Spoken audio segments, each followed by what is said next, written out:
If you're wondering how to get around London and how to use this thing here, this is the perfect video for you. Please mind the gap between the train and the platform. Hi guys, my name is Anpu, and in this video I'm going to teach you how to use this card here. It's called an Oyster Card, and I've actually got a limited edition card. That's why it looks a little bit different. It's celebrating the year of the bus. Previously, I made an Oyster Card life hack video, and that video has got over 13,000 views, and many of you really love the tips that I had for you guys in order to save money and to get around London easier. This video, however, is going to strip back things to its basics, and I'm going to just teach you how to use an Oyster Card. If you don't have a contactless card, then you're going to have to get one of these if you want to travel in London. Where do I get one, you ask? You can get them from all tube stops in London, so you just approach a ticket office and purchase one there. You can also buy them at Oyster ticket stops. This is a fancy way of saying a corner shop or a newsagent. It's quite handy because you can also buy them at Gatwick Airport, Stansted Airport, and also on Eurostar trains. However, if you're not in London when you want to buy one of these, you can also go to visitbritainshop.com. It's a reliable website because it's actually linked to the TfL website. TfL stands for Transport for London. How do I use an Oyster Card? So, there is something called a yellow Oyster Card reader. So say for example you want to get on a tube, you have to touch in on the Oyster Card and it makes a beep noise. Not only do you have to touch in, but you have to touch out. This is to ensure that TfL works out the correct fare for you. Seems pretty easy, right? Okay, so sometimes you have to do things a little bit differently. On buses, you don't have to touch out, and sometimes there aren't ticket barriers. So at a tube station, when you're in a rush, you just leave the train station or the tube station and there isn't a barrier. So you just have to remember to touch out even if you're in a rush. Trust me, I've fallen into that trap too, where I haven't touched out and I've been charged more. You can use it on tubes, buses, trams, trains, DLR. You can pretty much use it on everything in London, but apart from Boris bikes, unfortunately. You can even use it to get to Gatwick Airport. I like to keep my card in my wallet, and it just keeps it nice and secure, and the Oyster Card reader actually recognises it through your wallet, so it's pretty handy. But watch out for card clash.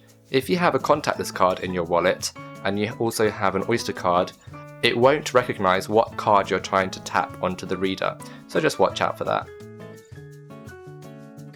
When you're travelling in London, you've got to watch out for TfL Zones, and what this means is London is split into Zone 1 to 9.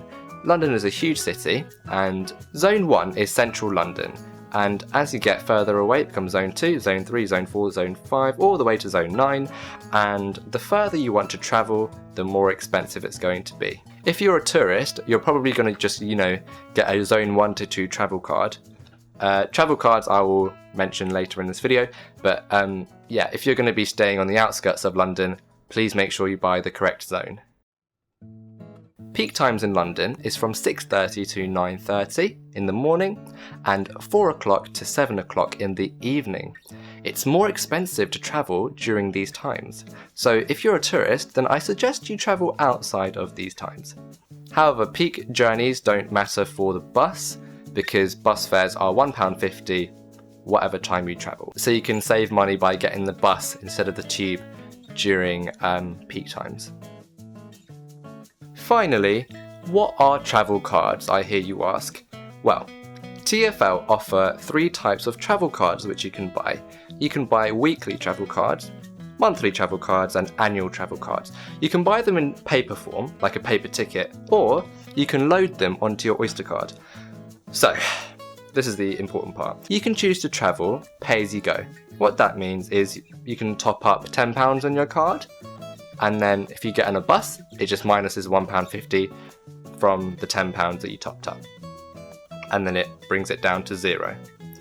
But you can buy a travel card.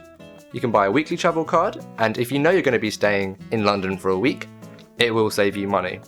But If you're a regular commuter in London and you're thinking, shall I get a weekly travel card or not? You've got to ask yourself whether you're going to be travelling at least 6 days in the week. Because if you're just a regular commuter and you're travelling 5 times a week in London, then buying a weekly travel card is actually more expensive for you. So just to explain that a little bit further, the daily cost for using this is £6.60. That's the maximum you will pay in a day for Zone 1 to 2. If you're travelling 5 days in the week with the £6.60 cost, if you do a little calculation, that's £33. But a weekly travel card is also £33. So if you know that you're only going to be travelling 4 days in the week, then don't buy the weekly travel card. Finally, if you do buy a travel card, a weekly Zone 1 to 2 travel card, what happens if you travel to Zone 3 with that travel card? Is it illegal? Like, what happens then? Basically, it's not a big deal. You're charged an extension fare, so this might be like £1 or £2 extra, but you can still use your Oyster card and the same travel card. It will just be charged at an extra rate. That's the end of the video, guys. I hope you found that video useful. If you did, leave me a comment in the comment section below, and if you've got any questions, feel free to ask me too. Hit like on this video and subscribe to my channel because I make weekly videos on London life, uni life and travelling as well. Have a fantastic time travelling in London, and I'll see you in the next video. Cheerio!